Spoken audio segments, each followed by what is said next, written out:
کہ رسول صلی اللہ علیہ وسلم نے فرمایا شعبان میرا مہینہ ہے اور رمضان اللہ کا مہینہ ہے. یہ ضعیف روایت ہے, یہ صحیح حدیث نہیں ہوتی. پھر اسی طرح ضعیف کا مطلب یہ جھوٹی روایتیں ہیں, یہ صحیح نہیں ہے, اس پر عمل نہیں کیا جاتا. دوسری حدیث جو پیش کی جاتی ہے, عائشہ رضی اللہ تعالیٰ عنہ کے پاس اللہ کے رسول صلی اللہ علیہ وسلم آئے اور رات کو اٹھے اور پھر جنت البقیع کی طرف چلے. پھر اس کے بعد عائشہ رضی اللہ تعالیٰ عنہ پیچھے پیچھے چلی اور وہاں جا کے اللہ کے رسول صلی اللہ علیہ وسلم ہاتھ اٹھا کے دعا کرے, پھر واپس آئے. اس سے پہلے عائشہ رضی اللہ تعالیٰ عنہ گھر کو پہنچ گئی تھی. پھر اس کے بعد اب یہ لمبی روایت ہے, صحیح حدیث میں انشاءاللہ بعد میں پیش کروں گا, لیکن یہ تو ضعیف حدیث ہے. اس وقت اللہ کے رسول صلی اللہ علیہ وسلم نے کہا تھا, اے عائشہ جو شخص اس 15 شعبان کی رات کو یعنی عبادت کرے گا, یعنی 15 شعبان کو اللہ تعالیٰ آسمانی دنیا پر آتا ہے اور بنو کلب کے جو بکریاں ہیں ان بکریوں کے بالوں کے برابر لوگوں کو اللہ تعالیٰ معاف کر دیتا ہے. یہ حدیث ضعیف ہے. ٹھیک ہے. پھر اسی طرح تیسری حدیث جو ضعیف حدیث ہے پیش کیا جاتا ہے وہ کیا ہے, جو 15 شعبان کی رات کو قیام کرے پھر دن کا روزہ رکھے تو اللہ تعالیٰ کیا ہے آسمانی دنیا پر نازل ہوتے اور کہتے ہیں ہے کوئی معافی مانگنے والا, ہے کوئی رزق مانگنے والا, ہے کوئی سوال کرنے والا, میں اسے عطا کر دوں. یہ بھی حدیث ضعیف ہے. اسی طرح ایک اور حدیث جو ضعیف ہے وہ کیا ہے, جو شخص اللہ کے رسول صلی اللہ علیہ وسلم نے فرمایا جو شخص 15ویں رات کو 14 رکعت نماز پڑھے اور مخصوص صورتیں بتائی جاتی اس میں, ان مخصوص صورتوں کو پڑھے, پھر اس کے لیے 20 حج اور 20 سال کے روزے رکھنے کے برابر ثواب ملے گا. یہ حدیث بھی سخت ضعیف ہے, غلط ہے. ٹھیک ہے.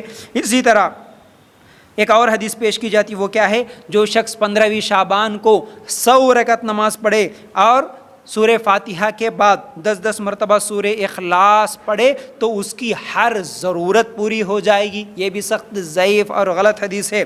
ٹھیک ہے. پھر اسی طرح ایک اور روایت جو پیش کی جاتی وہ کیا ہے, جو شخص 15ویں شعبان کو 12 رکعت نماز پڑھے, ہر سورہ فاتحہ کے بعد 30 مرتبہ اخلاص پڑھے, سورہ اخلاص پڑھے, تو مرنے سے پہلے ہی اسے جنت میں اس کا ٹھکانہ دکھایا جاتا اور اس کے لیے قیامت کے دن اس کے گھر والوں میں سے 10 ایسے لوگوں کو سفارش کرنے کی اجازت دی جاتی جن کے اوپر جہنم واجب ہو چکی ہے.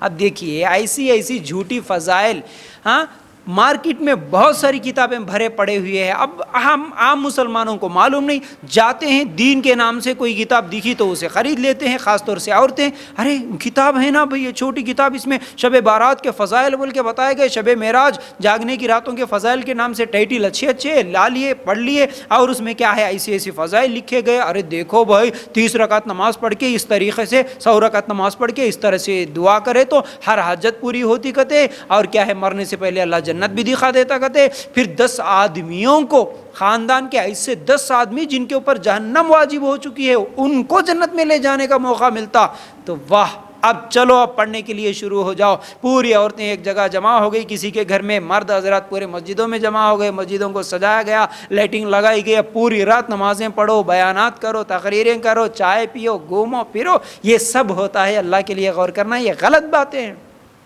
آپ صحیح اور غلط میں بھی فیصلہ نہیں کرتے کیونکہ آپ کو معلوم نہیں ہے. اب علماء جو لکھنے والے کتابیں ایسی جھوٹی روایتیں لکھ کے چھوڑ دیے. اب عام عوام کا کیا معلوم ہے کہ صحیح کیا ہے غلط کیا ہے. دین کی کتاب میں تھا بھائی, ہم لوگ عمل کر لیے. غور کرو صحیح کیا ہے غلط کیا ہے معلوم کرنے کی کوشش کرو. اگر تھوڑی دیر کے لیے سوچو, اس حدیث میں جو کہ جھوٹی روایت ہے, اس جھوٹی روایت میں من گھڑت اور ضعیف حدیث میں جو پیش کیا گیا, آپ اتنی رکعت نماز پڑھو گے, ہاں 30 رکعت نماز پڑھ کے کیا ہے اس روایت میں جو ابھی ہم لوگوں نے سنا 12 رکعت نماز, ٹھیک ہے نا. اب اس روایت میں جو ضعیف روایت ہے 12 رکعت نماز پڑھ کے سورہ فاتحہ کے بعد 30 مرتبہ سورہ اخلاص جو پڑھتا, اس کے لیے مرنے سے پہلے جنت دکھا دی جا رہی. پھر کیا ہے خاندان کے 10 جہنمیوں کو لے کے جا کے جنت میں ڈالنے کا کیا ہے سفارش کا موقع دیا جا رہا. تو پھر اب وہ 5 ٹائم کی نماز کئی کو, یہ جمعہ کی نماز کئی کو, روزہ کیوں, یہ صدقہ کیوں, یہ حج کیوں, عمرہ کیوں, نیکی کیوں, خیرات کیوں, کچھ بھی نہ کو بھائی. خالی ہر شب بارات کو جاگ لو, یہ 12 رکعت والی نماز پڑھ لو بس. خاندان میں کسی ایک کو حکم دے دو اور سب بھی کرنے کی کیا ضرورت ہے. خاندان میں ہر گھر کا ایک آدمی اس طرح جاگ لے تو پورے گھر والوں کو جنت میں داخل کرائے گا. پھر یہ پورا دین کس لیے, یہ حلال حرام کی تمیز کس لیے, یہ پردہ برقع شراب سود یہ سب چیزیں کس لیے, پھر ہے نا سوچنے کی بات. کیا ضرورت ہے پھر ہم کو دین پر عمل کرنے کی، حرام چیزوں سے بچنے کی، حلال چیزوں پر عمل کرنے کی، نیکی اور ثواب کے کام کرنے کی، دن میں 5 ٹائم کی نماز پڑھنے کی کیا ضرورت ہے پھر؟ صرف شب قدر کو جاگ لو، یہ شب برات کو جاگ لو اور یہ نماز پڑھ لو، یہ ایک آدمی کو جگا دو بس کافی ہے، وہ گھر کے گھر والوں کو جنت میں لے کے چلے جائے گا۔ نعوذ باللہ۔ اللہ کے لیے غور کرنا، یہ سب جھوٹی باتیں ہیں، ٹھیک ہے؟ تو آپ